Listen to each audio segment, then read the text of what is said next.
Hoje eu vou falar sobre o melhor filme de terror de 2019, que não é mistério nenhum porque tá no título do vídeo, e é de Robert Eggers, O Farol. Ou The Lighthouse. The Lighthouse é mais bonito.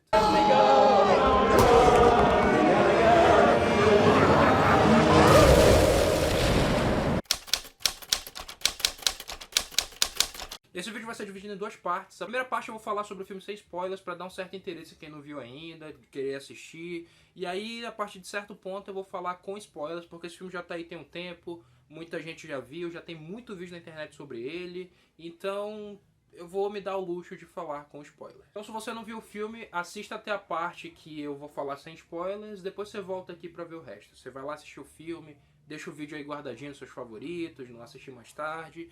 Aí você volta pra assistir pra gente falar um pouquinho sobre as interpretações dele. O filme se passa numa ilha isolada onde tem um farol e acompanha dois personagens que vão pra lá cuidar desse farol. São eles o Thomas Wake, interpretado pelo Willem Dafoe, e o Ephraim Winslow, interpretado pelo Robert Pattinson. Ele brilha no sol. Chegando lá, eles acabam ficando isolados, sozinhos apenas um com o outro durante um tempo, e a paranoia começa a bater. Temos o nosso filme. O Farol é o segundo e melhor filme do Robert Eggers, que é o mesmo diretor de A Bruxa, que saiu em 2015. A Bruxa, pra mim, é um dos melhores filmes de terror da década. Vocês viram no vídeo que eu fiz sobre melhores filmes de terror na década. Clica aqui no cardzinho. E ele vem numa vibe completamente diferente da Bruxa, só que ainda assim dá pra perceber algumas assinaturas do diretor já no seu segundo longa-metragem. Primeiro, ele gosta de trabalhar com temas antigos. O filme se passa em 1890. A Bruxa se passava mais atrás ainda, no século XVII. Mas ele gosta de explorar essas culturas antigas. Ele explora, no caso da Bruxa, a cultura dos puritanos, europeus que vieram para os Estados Unidos em colônia. E toda aquela religiosidade cega deles. Enquanto no Farol ele explora um pouco do cotidiano dos marinheiros do final da década do século XIX e do início do século XX. Em ambos os filmes se fala com inglês um pouco antigo. Eu aconselho vocês realmente a não ver esse filme dublado. Eu sempre falo isso, eu não gosto de ver filme dublado. Mas eu aconselho a não ver esse filme dublado porque parte da experiência é se sentir nessa atmosfera. Ver eles falando com esse inglês antigo, com linguajar de marinheiro. Isso tudo faz parte da atmosfera do filme e ajuda a te ambientar na época e no lugar. E também nas circunstâncias.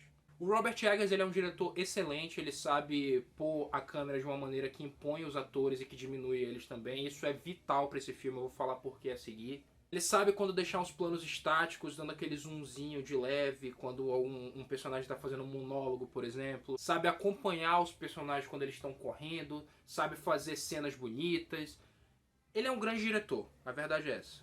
Para falar um pouco da fotografia do filme, que é uma parada que chama muita atenção. A fotografia do filme ela foi feita toda com tecnologia da década de 20. Ela foi filmada direto em preto e branco. Então, todo aquele tom de filme antigo que a gente vê não é pós-produção. Ele foi filmado como um filme antigo e ficou espetacular. O filme está indicado ao Oscar de melhor fotografia e deveria estar indicado para mais estatuetas. O diretor de fotografia do filme é o Jerry Blaschke, eu acho que se fala assim o nome dele. Se eu pronunciei errado, desculpa. Ele usou uma película em preto e branco de 35mm, deu esse tom de desgaste pro filme que coube perfeitamente com a situação que os personagens estão passando. A fotografia, principalmente, talvez até mais do que a direção, conversa com essa época, conversa com essa situação. Outro destaque é a trilha sonora do Mark Corven. Ela é quase um apito gigante, como se o farol estivesse chamando barcos distantes, e ele vem para dar uma cadência tensa absurda para a trama.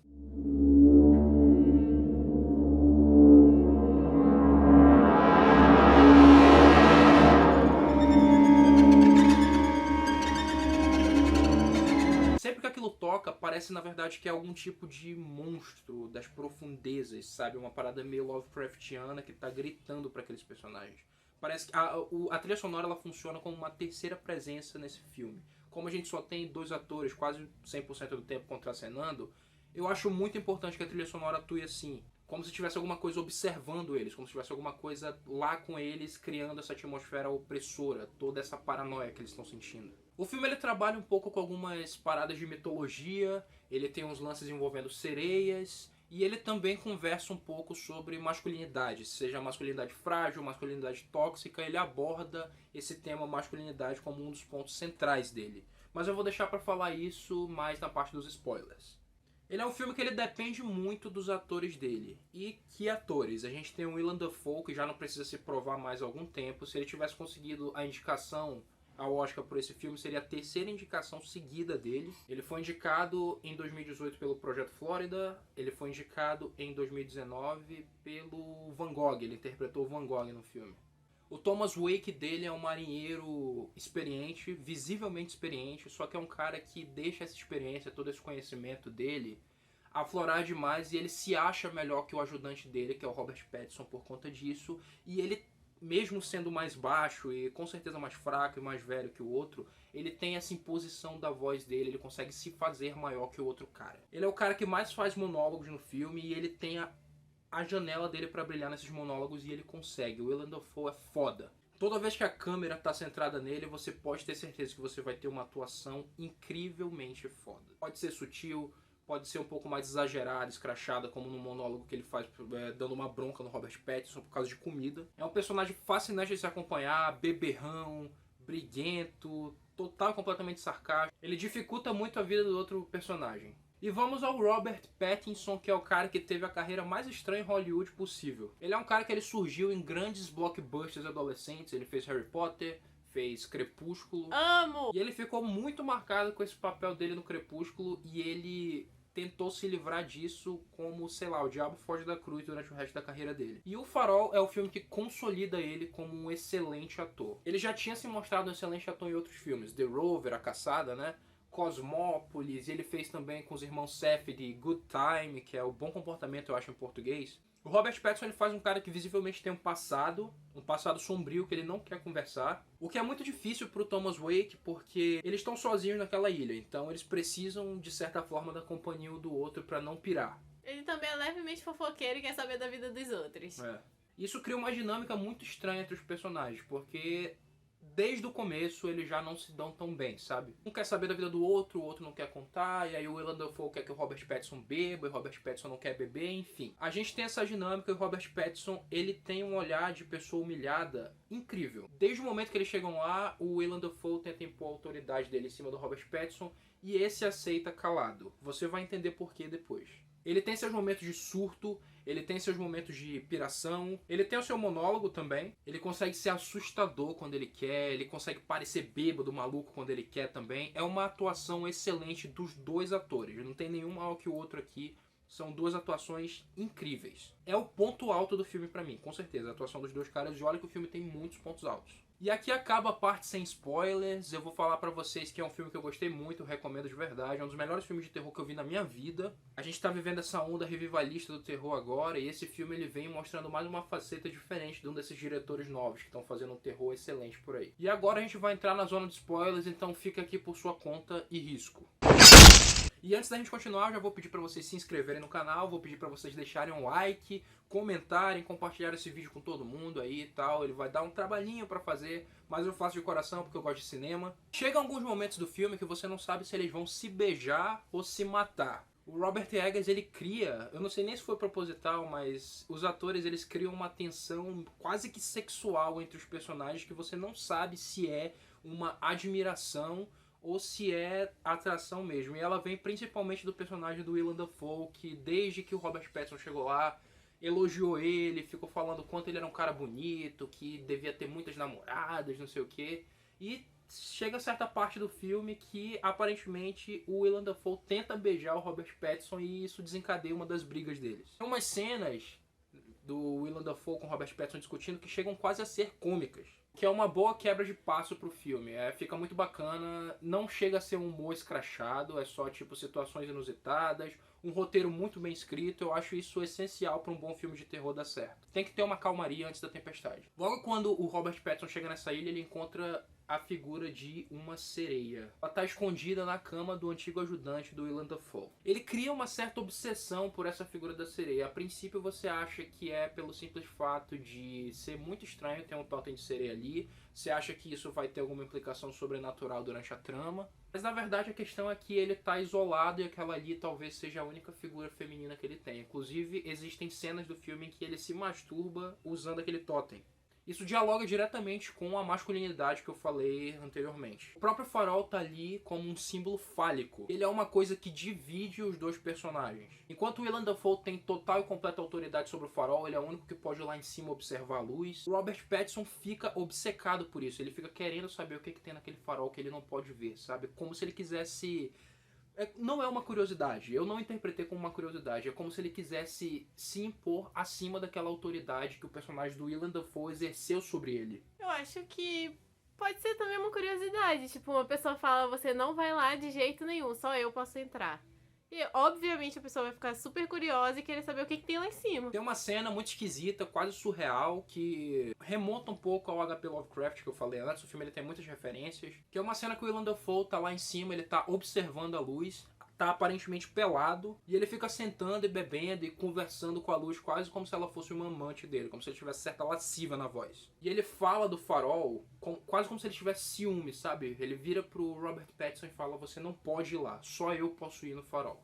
Soma-se a isso uma cena que o Robert Pattinson vai lá clandestinamente observar e ele vê um tentáculo passando pela abertura do farol. Essas coisas elas podem ser simplesmente delírios de um cara que está isolado numa ilha ou podem ser sim um fator sobrenatural. Isso fica em aberto no filme. Desde o início do filme, o Willem Dafoe fica oferecendo bebida pro Robert Pattinson, fica fazendo lá uma mandingazinha que ele faz antes dele tomar uma dose. E o Robert Pattinson nega a bebida alcoólica, ele faz o brinde com água. Água muito suja, por sinal. Só que tem um momento que ele cede. Esse momento é quando o barco não vai pegar eles. Mas antes disso eu tenho que falar de uma coisa. As gaivotas. Para fazer esse filme, o Robert Eggers e a equipe dele, a equipe de filmagem, levaram acho que umas 3 ou 4 gaivotas adestradas lá para gravar as cenas em que elas precisassem de mais destaque. Só que como tinham pessoas lá, seres humanos, as gaivotas são aves do mar, né? Eles estavam lá e eles tinham equipe de filmagem, eles deixavam comida por aí, então outras gaivotas acabaram aparecendo naturalmente. E eles usaram essas gaivotas no filme também, então é bacana ver essa versatilidade do diretor e tal. Tem uma gaivota cega de um olho, inclusive ela é um dos pôsteres do filme. A gaivota que tem mais destaque no filme, ela fica seguindo o Robert Pattinson durante uma parte da trama. E ele fica brigando com essa gaivota, chega até a ser engraçado. Tem o Thomas Wake, o personagem do Willem Dafoe, fala pra ele que não é pra ele brigar com a gaivota porque dá azar matar uma ave do mar. E aí o que o Robert Pattinson faz? Ele mata a ave do mar. Numa das cenas de maior explosão emocional dele, ele pega a gaivota pelo pescoço e bate com ela numa pedra, repetidas vezes. A partir daí, aparentemente, essa parada de matar uma ave do mar da má sorte era verdade. E tudo começa a desandar. O barco não vem pegar eles, o Robert Pattinson começa a beber. Tem uma tempestade que aparentemente não para. E eles estão correndo mais e mais perigo. Tem comida para poucos dias, já era para o barco ter vindo. E a noção de tempo começa a ficar estranha. Conforme o tempo passa, o Willem Dafoe vai perdendo. Ele gosta de diminuir o Robert Pattinson desde o início, chamando ele de cachorro. Isso é uma parada que afeta muito ele, visivelmente. O ator, ele interpreta muito bem. Ele passa essa reação de ser chamado de cachorro, de ser diminuído pelo outro, de uma maneira sensacional. Mesmo ele sendo maior, ele se encolhe e parece que ele tá ficando menor que o outro cara, só que não é bem assim. Quando as coisas começam a desandar, o Thomas Wake começa a aparentemente tentar afetar a cabeça do Ephraim Winslow. Ele fica, quanto mais eles bebem, ele fica, a gente tá aqui nesse lugar há quanto tempo? 2 semanas? 2 dias? Você tem certeza que a gente tá aqui há tanto tempo quanto você acha? Talvez a gente esteja aqui há pouco tempo. Ou há 2 anos. Ou há 2 anos. E aí você começa a ficar paranoico. Nossa, quanto tempo eles estão aí, cara? O que eu acho legal é que o filme ele não toma o espectador como idiota. Ele não te explica em momento nenhum nada, sabe? Ele deixa isso tudo aberto para você interpretar. E aos poucos o Ephraim ele começa a ver que talvez o ajudante anterior não tenha simplesmente se demitido. A bebida começa a vir mais, chega um momento que ela acaba e eles têm que beber gasolina misturada com mel para dar um gostinho melhor, sabe? Porque é a única maneira deles se manterem sãos, entre 300 aspas, é bebendo. Num desses momentos de manguaça deles, a gente tem uma das melhores cenas do filme, que é um surto que o Willem Dafoe tem relacionado à comida. O Ephraim Winslow pega baixo e fala que ele não gosta do jantar que ele cozinha pra eles todo dia, ele odeia a comida dele. E aí o cara fica maluco, fica falando, mentira, tu gosta da minha lagosta, fala que tu gosta da minha lagosta. E aí ele levanta e começa a amaldiçoar o Ephraim e todos os descendentes dele, todas as pessoas da família dele, por Poseidon, pelo mar, não sei o que, ele dá uma exagerada legal ali, sabe? Hark! Hark! Triton! Hark! Hello! Bid our father, the Sea King, rise from the depths full. É uma cena que é muito forte no quesito atuação, mas ela chega a ser cômica também. O personagem do Robert Pattinson, Winslow, ele começa a querer visitar o farol escondido, roubar a chave pra talvez entrar lá quando o outro cara estiver dormindo. E ele tenta também, em certo momento, fugir da ilha mesmo durante a tempestade. Ele pega um bote, tenta ir embora, e numa cena que é uma referência claríssima ao Iluminado, o Thomas Wake pega um machado e sai correndo atrás do Robert Pattinson. Você não sabe se para atacar ele ou para quebrar o barco. Ele quebra o barco. Fica ambíguo se foi porque ele estava preocupado com o cara morrer na tempestade ou se ele simplesmente não queria ficar sozinho. E acho que o Robert Pattinson finalmente surta e ele fica cansado de ter que receber a autoridade daquele cara nojento quando ele descobre que o cara vai descontar o pagamento dele por conta de umas paradas que ele fez lá. Ele descobre o diário do cara, ele lê lá que o pagamento dele vai ser descontado e finalmente ele surta porque ele trabalhou como burro de carga esse tempo todo enquanto o cara ficava lá no farol fazendo nada. E aí a gente tem a grande cena de atuação do Robert Pattinson aí. Sick of your smell, I'm sick of it. I'm sick of it, you goddamn drunk, you goddamn no account, son of a bitch, bastard liar. That's what you are. You're a goddamn drunken, horse-shitting, short shit liar. E ele pega o Willem Dafoe, joga no chão e começa a dar porrada nele. E aí a gente tem uma cena que muda tudo.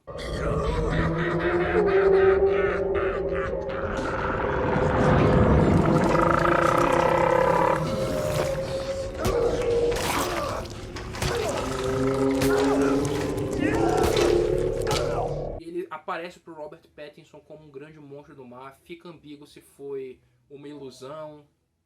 Aparentemente foi, porque o Robert Pattinson já estava muito maluco nessa hora. E por ele ter sido chamado de cachorro o filme inteiro, o que ele faz? Ele bota o Thomas numa coleira e sai andando com ele de 4 pela ilha. Agora o Robert Pattinson é a autoridade maior. E é incrível como até a postura do ator muda. Ele não tá mais encolhido, ele tá se achando, sabe? Todos esses pequenos detalhes de atuação são importantíssimos para construir os dois personagens e os dois atores estão sensacionais. E a gente tem uma das cenas mais tensas do filme, que é uma cena de enterro. O Robert Pattinson leva o Willem Dafoe para um buraco, joga ele lá e o Willem Dafoe tem que fazer um discurso enquanto o outro ator joga terra nele. E isso foi feito de verdade, não era terra falsa nem nada, pra mostrar como os atores se comprometeram com esses papéis. Depois disso veio a cena que mais me surpreendeu no filme inteiro. Robert Pattinson volta pra casa pra pegar a chave e visitar o farol, e aí o outro cara saiu do buraco, pegou o machado e atacou ele. E ali machucar o braço dele, só que o Robert Pattinson é um cara maior, mais forte, bateu nele com um bully. E aí vem a cena que o Robert Pattinson mata o personagem do Willem Dafoe. O filme inteiro ele foi muito lúdico, ele tratou diversas ilusões, como a ilusão da sereia, do Willem Dafoe virando um bicho, como ilusões. Foi uma parada muito lúdica, sabe? Muito vistosa. E eu pensei que uma cena de assassinato nesse filme também seria assim. Mas eu fiquei surpreso com a realidade da cena, sabe? Eu fiquei surpreso como ela foi seca. Simplesmente pegou o machado, fincou na cabeça do cara, aparentemente, a câmera não mostra, e o sangue espirrou e pronto, o cara morreu. O choque foi pela velocidade da cena, pelo impacto que ela teve, sabe, no filme. Um personagem tão importante no filme, embora assim, foi chocante. Mas é uma cena muito bem feita, ela é feita sem trilha sonora nenhuma, simplesmente o baque do machado. E agora, sem o Willem Dafoe no caminho dele, o Robert Pattinson pôde finalmente ir no farol ver o que tinha lá. E a última cena do filme é essa. Ele sobe até o farol, abre a portinhola, olha diretamente para a luz. A gente não sabe o que tem lá, se é uma coisa horrível, se é uma coisa maravilhosa, porque a princípio ele começa a rir como se fosse uma coisa maravilhosa, depois a gritar, e aí ele cai, rola a escadaria inteira do farol e baixa a cabeça. E a última cena são as gaivotas se alimentando das entranhas dele. O filme acaba assim e tem umas paradas para interpretar fora a parada da masculinidade, que são os mitos gregos que o Robert Eggers usou aqui. O Robert Eggers ele põe cada um dos personagens como um mito grego diferente. No caso, vamos começar pelo Willem Dafoe, que era Proteus. Proteus era uma entidade marítima, filha do titã Oceano, se eu não me engano, posso estar errado, me corrijam, e servia como uma espécie de guardião de toda a sabedoria do mar. Era um cara extremamente vaidoso com essa sabedoria que ele tinha, ele não gostava de compartilhar com ninguém. O que seria referente a Willem Dafoe não deixar o Robert Pattinson saber o que tem no farol, porque aquele conhecimento é dele. E naquele monólogo que ele faz, que ele amaldiçoa o personagem do Robert Pattinson por Poseidon e por aquela coisa toda, ele remete a isso. E quando ele se transforma naquela criatura também, ele remete também a Proteus. É como se ele estivesse se tornando uma entidade sozinha com o mar. E a interpretação mais irada pra mim é a do Robert Pattinson, que é posto na figura de Prometheus. Não confunda com o filme merda do Ridley Scott. Essa aqui é uma interpretação legal. O Prometheus ele era considerado um defensor da humanidade. Ele era um cara extremamente inteligente, extremamente sábio. Ele queria passar o conhecimento para os seres humanos. Ele era proibido pelos deuses de visitar o Monte Olimpo e ficar frente ao fogo deles, o fogo dos deuses. E ele foi o responsável por roubar esse fogo e dar ele para os seres humanos. E fez Zeus dar para ele um castigo que foi todo dia o fígado dele ser devorado por uma águia. E aí no outro dia o fígado nasce de novo para ser devorado de novo. Que é o final do Robert Pattinson nesse filme, quando ele está sendo devorado pelas gaivotas. E o fogo seria a luz do farol, sacou? Ele era aquela luz que era proibida para ele, mas que no fim ele conseguiu ir lá e pegar esse conhecimento e dar pra gente. Ó, eu consegui ver, agora esse conhecimento é nosso. Mas na verdade não é de verdade, porque a gente nunca sabe o que tem na luz do farol. Só os dois personagens. E essas são minhas interpretações quanto ao Farol. É um filme que eu gostei muito mesmo. É um dos melhores filmes de terror que eu já assisti. Com certeza o melhor do ano passado. Eu achei que ia ser Midsommar, que é muito bom também, mas acabou sendo o Farol pra mim. Eu espero que tenha interessado você assistir o filme, espero que quem já tenha visto tenha gostado das interpretações. Se você tem outras interpretações, alguma coisa a acrescentar, deixa nos comentários aí embaixo. E eu vou ficando por aqui. Falou! Não matem aves marinhas. Dá má sorte.